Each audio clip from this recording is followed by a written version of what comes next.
Hi viewers, వర్షాకాలం వచ్చేస్తుంది. ఇప్పటికే పలు చోట్ల వర్షాలు కూడా పడుతున్నాయి. వర్షాకాలం అంటే వాతావరణం ఆహ్లాదకరంగా ఉండడమే కాదు, ఆరోగ్య సమస్యలు కూడా తలెత్తే అవకాశం ఉంటుంది. వాతావరణంలో తేమ పెరగడం, నీరు నిలిచిపోవడంతో బ్యాక్టీరియా, ఫంగస్, వైరస్ లాంటివి అభివృద్ధి చెందడానికి అనుకూలమైన వాతావరణం ఉంటుంది. దీంతో ఆరోగ్య సమస్యలు తలెత్తే అవకాశం ఉంటుంది. మురుగునీరు వ్యవస్థ సరిగ్గా లేకపోవడం, నీరు నిల్వ ఉండడంతో దోమల ద్వారా వ్యాపించే డెంగ్యూ, మలేరియా లాంటి వ్యాధులు ప్రబలే అవకాశాలు ఎక్కువగా ఉంటాయి. కలుషిత నీటి వల్ల టైఫాయిడ్, కలరా లాంటి వ్యాధులు వచ్చే అవకాశం కూడా ఉంటుంది. సో ఖచ్చితంగా జాగ్రత్తలు తీసుకోవాలి, లేదంటే ఇలాంటి వ్యాధుల బారిన పడే ప్రమాదం ఉంటుంది. అంతేకాదు వాతావరణంలో తగినంత తేమ, సూర్యరశ్మి లేకపోవడంతో చర్మ వ్యాధులు, శ్వాసకోశ వ్యాధులు తలెత్తే అవకాశాలు ఉంటాయి. ఈ నేపథ్యంలో వర్షాకాలంలో ఇన్ఫెక్షన్ బారిన పడే అవకాశాలు చాలా ఎక్కువగా ఉంటాయి. అందుకోసమే తగినంత జాగ్రత్తలు తప్పనిసరిగా తీసుకోవాలి.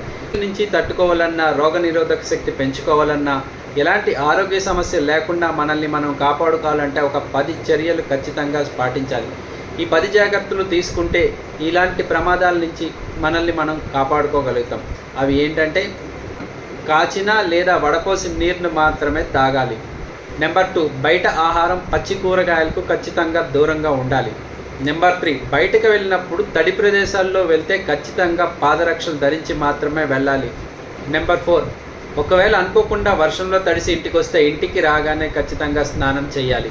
వర్షాకాలంలో మీ ఇంటిని పొడిగా, మంచి వెలుతురు గాలి వచ్చేగా చూసుకునే ఏర్పాట్లు చేయాలి. నెంబర్ 6, దోమ నిరోధక మందులు లేదా దోమతెరలు లాంటి వాడాలి. ఏదో ఒక మార్గంలో దోమలు ఎక్కువగా ఇంట్లోకి రాకుండా చూసుకునే ఏర్పాట్లు చేయాల్సి ఉంటుంది. 7, సరైన ఆహారం తీసుకొని ఆరోగ్య పరిస్థితిని సమతుల్యంగా ఉంచుకునే ప్రయత్నం చేయాలి.